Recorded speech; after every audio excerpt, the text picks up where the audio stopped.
Bonjour et bienvenue à tous dans cette édition de Business Africa. Je suis Ndé Ayoka, voici le sommaire. La CEDEAO est à la croisée des chemins avec le renforcement de l'Alliance des États du Sahel. La stabilité économique de l'Afrique de l'Ouest est en jeu. Le bloc va-t-il pouvoir se relever ? Toujours à l'ouest, nous allons revenir sur la crise du pétrole entre le Bénin et le Niger, provoquée notamment par la fermeture de leur frontière commune par Niamey.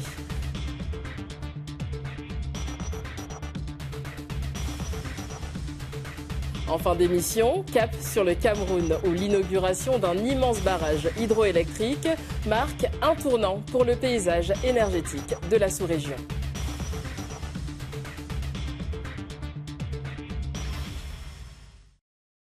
Entre coup d'État et nouvelles alliances, la communauté économique des États d'Afrique de l'Ouest est à un tournant décisif, soulevant des questions cruciales sur la coopération et la stabilité économique dans la région. Dans une région en pleine mutation, la communauté économique des États d'Afrique de l'Ouest fait face à une série de défis, soulevant des questions sur la capacité du bloc à maintenir le cap. Depuis sa création en 1975, la CEDEAO a joué un rôle central dans la promotion de la coopération économique et politique en Afrique de l'Ouest. Cependant, les derniers coups d'État militaires au Mali, au Burkina Faso et au Niger ont exposé les failles au sein de l'organisation. De plus, les sanctions économiques imposées par la CEDEAO aux États concernés ont eu un impact négatif sur les échanges commerciaux et les investissements dans la région. Les raisons de la crise sont complexes. Les dirigeants militaires des États sahéliens ont critiqué les sanctions économiques de la CEDEAO, les qualifiant de mesures injustes qui nuisent à leurs économies déjà fragiles. Ces tensions ont exacerbé les divisions dans l'organisation et menacent son intégrité et son efficacité. Pourtant, malgré ces défis, l'élection d'un nouveau président au Sénégal ouvre la voie à un renouveau régional. De surcroît, lors de ses récentes visites au Ghana et au Nigeria, Bassirou Diomaye Faye a réaffirmé son engagement en faveur du dialogue et de la coopération économique. Alors que la CEDEAO reste un pilier du progrès économique dans la région, les perturbations en cours posent une question cruciale. Saura-t-elle maintenir le cap malgré les défis ou succombera-t-elle sous la pression grandissante ? Notre invité cette semaine est l'économiste international Magaye Gaye. Monsieur Gaye, bienvenue dans Business Africa. Comme vous le savez, la CEDEAO traverse depuis ces dernières années une période de turbulence. Alors dites-nous, quels sont aujourd'hui les défis qu'elle doit relever ? Vous savez qu'en économie, ce qui est déterminant et important, c'est la paix et la sécurité. C'est le premier entrant dans tout processus de développement. Ensuite, il y a un défi, je dirais, économique. La CEDEAO avait instauré la libre circulation des biens et des services. Mais force est de constater que depuis lors, la CEDEAO entre pays membres ne commerce qu'à hauteur de 10%, ce qui est très peu.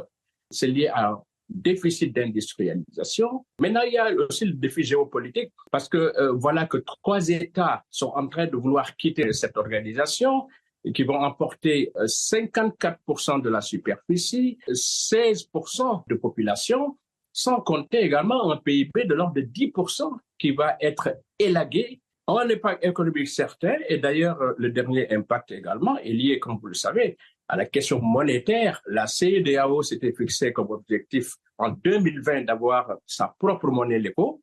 Et depuis lors, la CEDEAO n'a pas encore réussi à le faire. Donc, autant de défis, effectivement, à relever pour répondre à votre question. Avec l'évolution des dynamiques régionales, comment la CEDEAO peut renforcer sa position en tant qu'acteur économique majeur ? Il faut développer des politiques de complémentarité industrielle et il faut mettre l'accent sur l'énergie, sur l'industrie, sur les complémentarités en termes d'intégration, sur le commerce intrarégional. Malheureusement, la recrudescence des coups d'État est telle que ça risque également d'impacter le risque pays. Enfin, cet essai en termes d'une nouvelle zone AES peut créer de l'émulation. Cette alliance des États du Sahel est en voie de devenir une confédération. Est-ce que ce projet peut métamorphoser le paysage économique de la sous-région ? ces trois pays sont conscients qu'ils ont aujourd'hui un potentiel de ressources naturelles telles que le manganèse, le pétrole qui vient d'être découvert au Niger. Ils commercent très faiblement entre eux. Et ils savent qu'en mettant ensemble leur potentiel économique, ils peuvent s'en sortir. Si d'aventure ces pays risquaient, par exemple, de sortir du franc CFA, on pourrait assister à une dévaluation de cette monnaie-là. Le président sénégalais, Bassirou Diomaye Faye, est perçu comme un espoir pour la CEDEAO. Quel défi devra-t-il relever pour rétablir l'unité et la coopération ? Alors, je suis de ceux qui pensent que ce n'est pas sûr que les pays de l'AES puissent revenir. Mais pour répondre à votre question, il faudrait que le président sénégalais tienne compte de deux contraintes. Il y a des rivalités légendaires entre le Mali et le Sénégal. Ensuite, les pays de l'AES sont fortement déterminés à aller dans le sens de la réalisation d'une confédération. Et je pense que le président Bassirou Diomaye Faye, son rôle doit être un rôle de tampon au lieu d'être un rôle d'arbitre. Pourquoi? Parce que ces pays de l'AES sont conscients du fait qu'ils sont en train de réécrire une nouvelle page dans les relations entre l'Europe et l'Afrique. Et de l'autre côté, la CEDEAO également veut, encore une fois, relever le défi d'empêcher d'autres pays de rejoindre l'AES. Donc, il peut y avoir une saine émulation. Donc, je pense qu'aujourd'hui, le Sénégal doit jouer la carte de la sagesse en étant bien entendu dans la CEDEAO, mais en maintenant d'excellentes relations de coopération avec les pays de l'AES pour leur permettre déjà un accès à la mer d'une part, mais d'autre part pour les aider également au plan diplomatique. Monsieur Magaye Gaye, merci d'avoir répondu à nos questions. Merci. Frontières fermées et embargo pétrolier, la crise entre le Bénin et le Niger est complexe, exigeant même une médiation chinoise pour des négociations. Tout de suite, plus de détails depuis Cotonou. Entre le Niger et le Bénin, c'est la crise. Le 6 mai dernier, le président béninois Patrice Talon a bloqué le chargement de pétrole brut nigérien dans les eaux territoriales de son pays. C'est à croire que les autorités nigériennes préfèrent que le pétrole nigérien traverse le Bénin de manière informelle, soit chargé dans nos eaux de manière informelle. Patrice Talon n'admet pas que le pétrole nigérien coule à flot sur la plateforme de Sémé à travers le pipeline, alors que la frontière nigérienne est toujours fermée à Malanville. La crise est d'abord diplomatique, selon les analystes.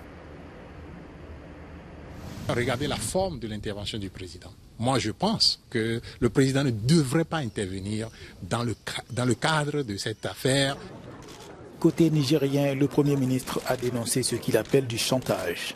Ali Mahaman Lamine Zeyn estime que cette crise est à régler entre le Bénin et la Chine. Pékin a signé un accord de 400 millions de dollars avec Niamey pour exporter 90 000 barils de pétrole par jour, avec des taxes de 0,5 $ par baril pour le Bénin dès la première année. Et la crise devient ensuite économique. Vous avez mentionné le montant qu'on gagne en termes de taxes par jour, mais n'oubliez pas les emplois qui sont créés. On a dit près de 3000 emplois pour le Bénin dans le temps. Le 15 mai, le Bénin a levé l'embargo sur le pétrole nigérien suite à des négociations avec une délégation chinoise.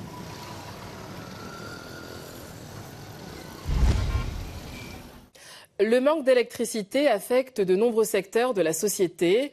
Et pour contrer ce problème, le Cameroun s'est empressé de mettre en service la première turbine du barrage de Nachigal. La ville de Douala au Cameroun est confrontée à des coupures d'électricité fréquentes. Certaines durent plus de 24 heures. Une journaliste basée dans cette capitale économique exprime ses difficultés à honorer ses contrats en raison de ces délestages. C'est très compliqué.